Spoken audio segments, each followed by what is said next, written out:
The word Pacific has long suggested a languorous tropical paradise. To some, it brought to mind the steaming jungles of the islands near the equator. But the vast Pacific basin also includes lands which have quite a different climate and completely different terrain. In the north, the Pacific is dotted by a chain of islands lying between Japan and North America. In 1941, the Aleutians assumed a sudden, immediate importance.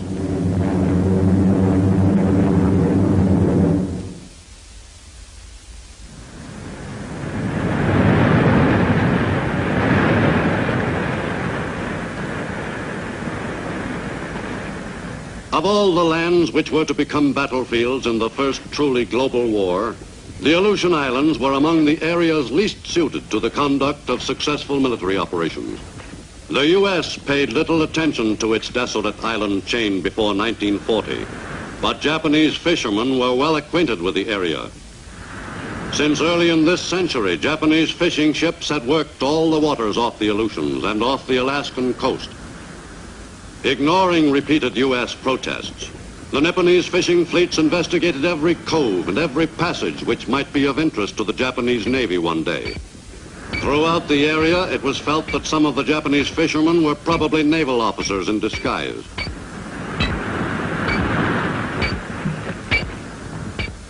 The 30,000 Americans who populated the territory of Alaska were clustered chiefly in a few cities on the mainland.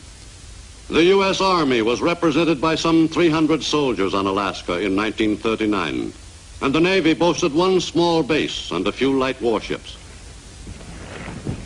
The Navy maintained a single radio station in the Aleutians, which were even more lightly defended than Alaska itself.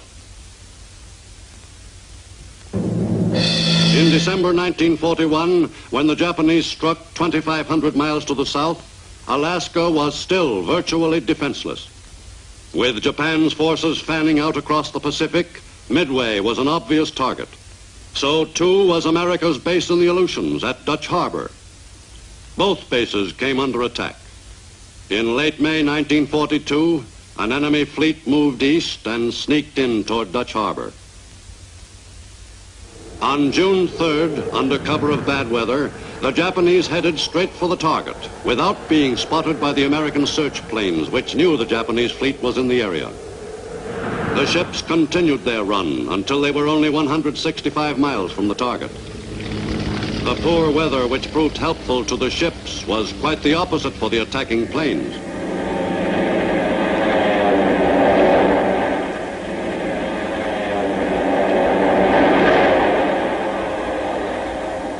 Of the planes which left the Japanese carriers for the strike at Dutch Harbor, many were subsequently forced to turn back. But those that got through, 17 planes, made it a most successful strike from the Japanese point of view. Over Dutch Harbor, the weather was good, and the pilots had no trouble finding likely targets. The tank farm, radio station, Army barracks, and moored Navy planes. In 2 attacks, Dutch Harbor suffered appreciable damage to its facilities. On the west coast of the United States proper, the attack on Dutch Harbor brought the war even closer. Preparations for the defense of the nation were intensified. In the states bordering the Pacific, an enemy attack was considered imminent. Soon after the enemy strike on Pearl Harbor, the Japanese living along the west coast were quickly moved inland, away from critical defense areas.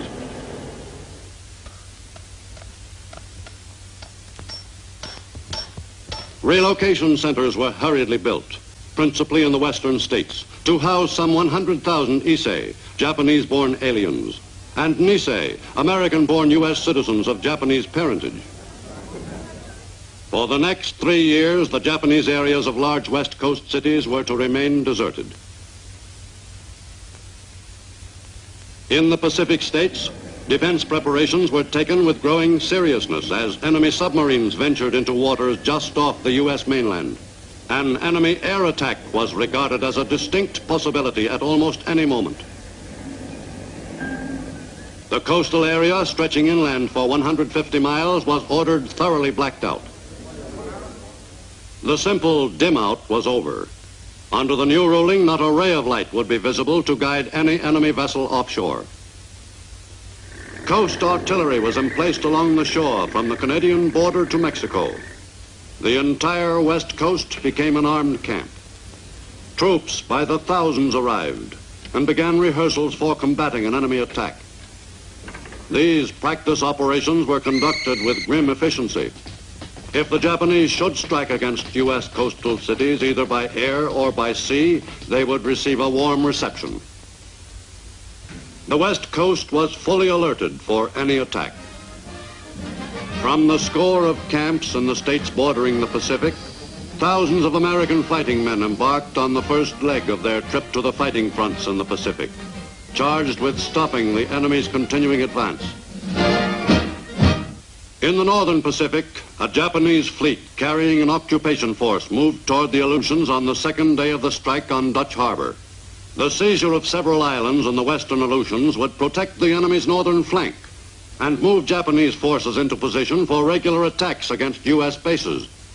Originally scheduled to occupy 3 islands, Japanese soldiers were now assigned to seize only 2, Attu and Kiska. On June 6th, while a large Japanese fleet was being defeated at Midway, the Emperor's troops went ashore at Kiska and quickly took possession of the island. With the enemy firmly situated on Kiska and on Attu at the tip of the Aleutian chain, the security of Alaska was endangered. The Japanese and the Aleutians constituted a potential threat to the American mainland. To halt the Japanese advance along the island chain, an American force occupied Adak, only 250 miles from the Japanese on Kiska. The landing on Adak was made on August 30th, 1942. It marked the end of the period of strictly defensive operations for U.S. forces in the northern Pacific. From this point onward, American troops would be on the offensive in the Aleutians as elsewhere in the Pacific. To implement that offensive, the necessary materiel was brought up. The mounting of the advance against the Japanese in the Aleutians involved a heavy investment to the U.S. Much of the equipment was not suited to use in the Aleutians. The GIs who were to make the offensive were handicapped by the twin problems of terrain and weather, both abominable, especially for military operations. Just as important as the combat units to the success of operations in the Aleutians were the construction battalions.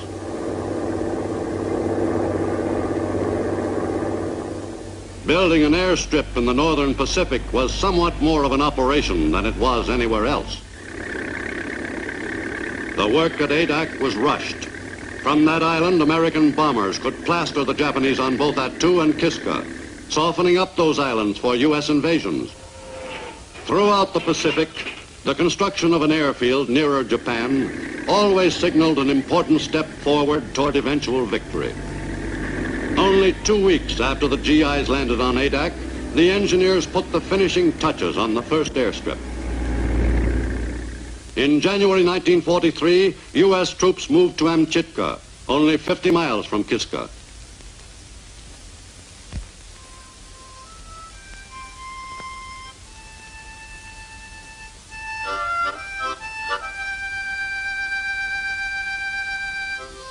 In World War II, Army life was summarized in the phrase, "Hurry up and wait." This pattern of living was followed especially closely by the GIs in the Aleutians. Life at an Aleutians base was simply a succession of drab days, spent in the same rigidly monotonous routine. There were precious few hours each day when a GI felt as though he was still part of the human race. After a while, it was hard to keep track of the days and weeks. Every day was just like every other day. But sometimes there was a break in the weather. The change was usually for the worse.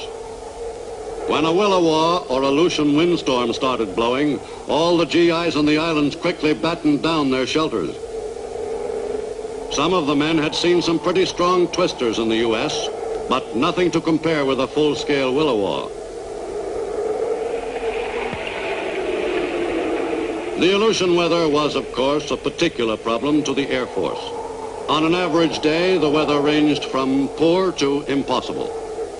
Keeping a North Pacific air base in operating condition was a job that required plenty of patience and determination. The job proved to be quite a novelty to those GIs who had spent all their time before the war in the southern states of the U.S. Some never would get used to the Aleutians.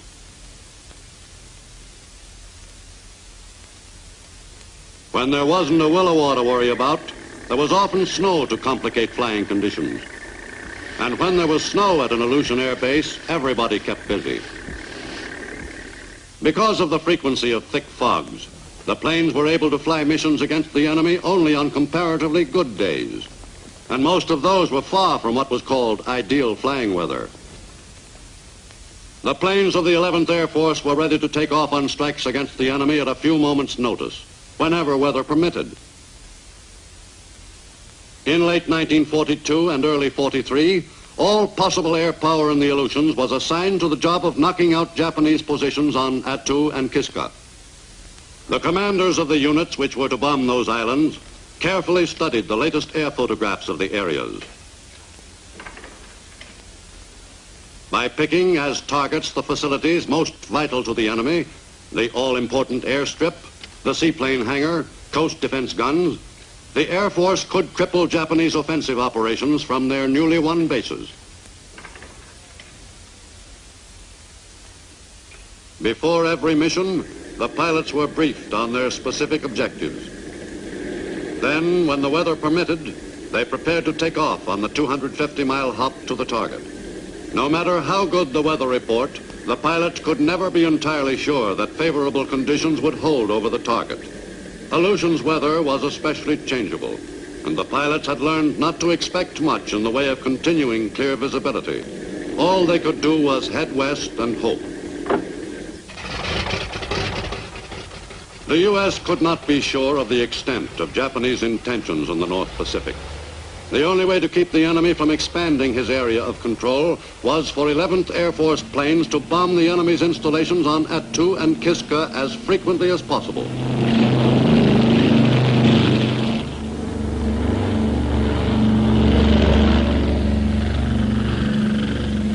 It had become apparent, even to the usually skeptical Navy, that air power was the key to victory in the Aleutians.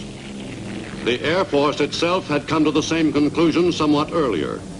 As far back as 1922, General Billy Mitchell had said, Alaska could become the stepping stone of invasion from the Orient, and it can be defended only by air power. And in 1940, Colonel Buckner, Ground Forces Commander in Alaska, stated, "One squadron of heavy bombers is of more use to me than a division of ground troops." The regular bombing of Kiska was a major factor in the turning of the tide of battle in the Aleutians. Missions to Kiska were far from routine. Enemy anti-aircraft fire was heavy. On the early missions, bombing of targets was entirely visual.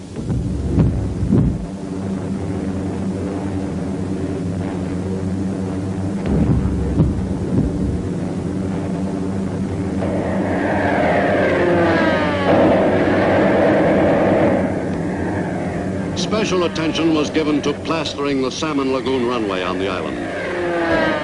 Constant bombardment of the strip hampered construction and prevented the Japanese from bringing in land-based heavy aircraft.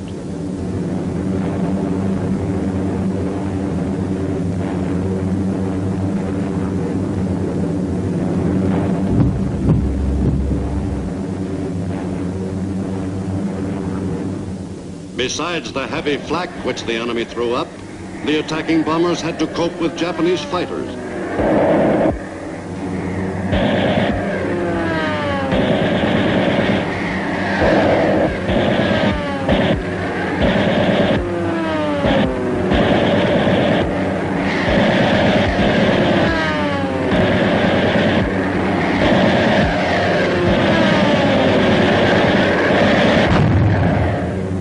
Bombing the enemy was only half the battle. If the weather was clear over the target, there was a good chance that their base would be fogged in. The pilots in the 11th Air Force flew with the added mental strain of being aware every moment they were in the air that death from exposure would probably follow bailing out or a forced landing, even if they were lucky enough to land in one piece.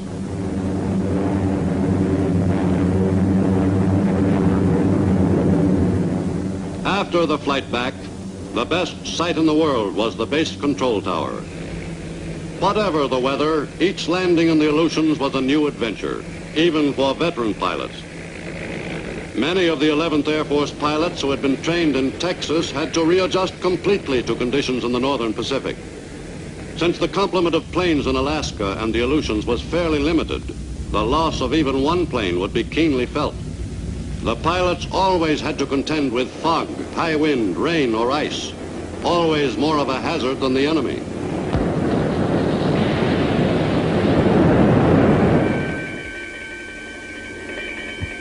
At Aleutian bases, emergencies were expected. Safely back on the ground, the flyers swapped shrapnel and stories about their experiences over the target.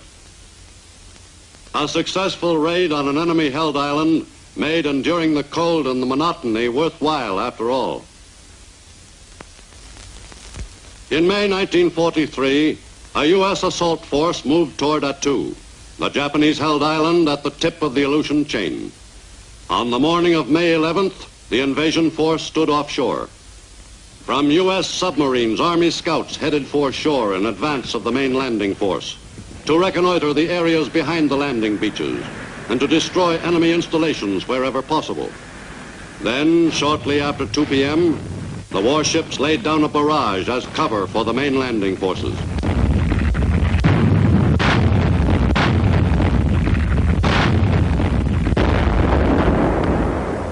After several delays, the Northern Force troops started ashore in mid-afternoon. Their landing was to be made at a point about 3 miles from the main Japanese camp on the island. Air support was extremely limited because of the heavy fog over Attu. On the southern side of the island, the main American force landed at the mouth of Massacre Valley. The 7th Division GIs felt somewhat uneasy about landing at a spot so forbiddingly named. A foothold was gained without opposition, but it was vital for the GIs to try to gain some of the high ground commanding the valley area before the battle with the enemy began. The men dug in, ready to fight for that beachhead. The high ground flanking the valley was dominated by the enemy. Japanese troops were outnumbered 5-1, but they held an important terrain advantage. The battle for Attu began late that first afternoon. U.S. weapons went into action against carefully prepared Japanese positions. The GIs were handicapped by equipment and clothing which proved unsuited to the demands of Aleutian weather and terrain. The enemy, on the other hand, was well prepared for this type of warfare. The Japanese fought savagely to retain possession of the strategic high ground. Some GIs almost gained the heights before being driven back by the enemy's withering fire. For 19 days, the battle for Attu raged on.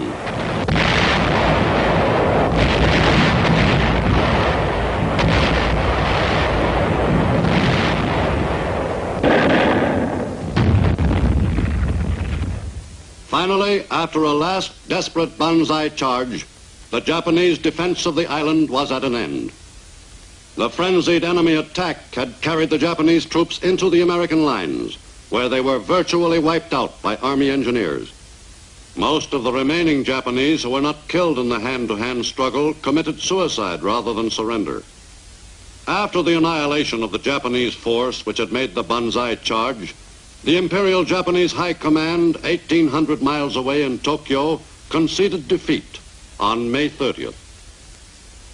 In the retaking of Attu by the U.S. Army's 7th Division and supporting units, 1,100 soldiers were wounded. 400 soldiers gave their lives in the battle for Attu.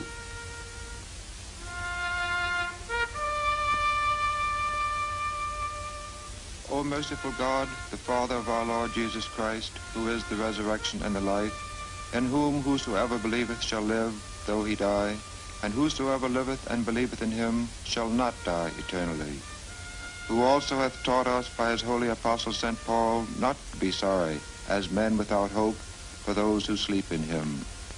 We humbly beseech thee, O Father, to raise us from the death of sin unto the life of righteousness. With Attu once more in American hands, Kiska became untenable for the Japanese, and they abandoned the island in late July. The evacuation was conducted under cover of a heavy fog. The enemy ships were not detected by American patrol craft. On August 15th, a strong U.S. invasion force prepared to assault the island. Making the attack were the U.S. Army's 7th Division and supporting units of the Canadian Army and U.S. Western Defense Command. The GIs who were to spearhead the assault were warned to expect Japanese defenses about 7 times as formidable as those on Attu. The invasion troops were prepared to storm ashore and overpower the enemy. 7,000 U.S. troops went ashore within the first 14 hours. An additional 4,000 men were ready to land in support of the original force. Benefiting from errors made at Attu, the Kiska invasion had been carefully planned. The supplies and equipment which would be needed in short order by the fighting men started arriving on the beach quickly. After more than a year of fighting a holding action in the Aleutians with inadequate equipment, the U.S. had finally mounted an invasion force worthy of the term. Kiska was the consummation of all the effort that had been poured into the Aleutian War by the U.S. But the assault troops found no Japanese. There was considerable evidence of the effective work which had been done in the area by the U.S. Navy and Air Force. The enemy had been under heavy bombardment from sea and air for about a year before evacuating the island. Japanese equipment on Kiska indicated that the battle would have been a bloody one if the U.S. invasion had been made a month or 2 earlier. Many of the GIs felt relieved that the invasion had turned into a simple occupation. The Japanese had left suddenly, but not before booby-trapping the place thoroughly. In Japan, the enemy's war production was geared to a more and more demanding schedule as Japanese troops lost ground in the Pacific. Soon after the start of war with the United States and Western allies, the shortage of labor in Japanese war plants was aggravated. Only 3 months after the Pearl Harbor strike, labor conscription was put into effect, applying to everyone over 15 years of age of either sex. Factory workers could be moved from city to city as needed. The daily fixed rate of pay ranged from 1 yen to 1 3/5 yen, between 25 and 40 cents in U.S. money at the time. The working day was increased to 16 hours. The work week was a full 7 days. And in addition to the daily 16-hour stint, workers had to fill 2 night shifts each week. Women comprised the majority of Japan's war workers. Every available able-bodied person in Japan above elementary school age was pressed into war work.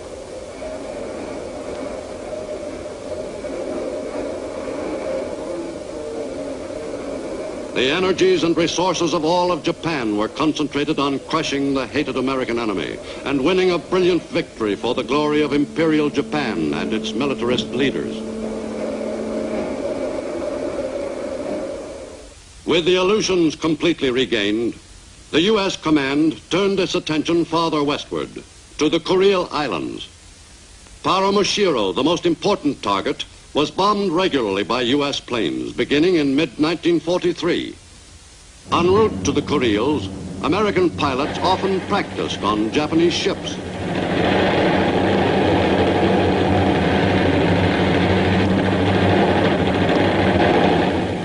As they neared the Japanese islands, these opportunities increased.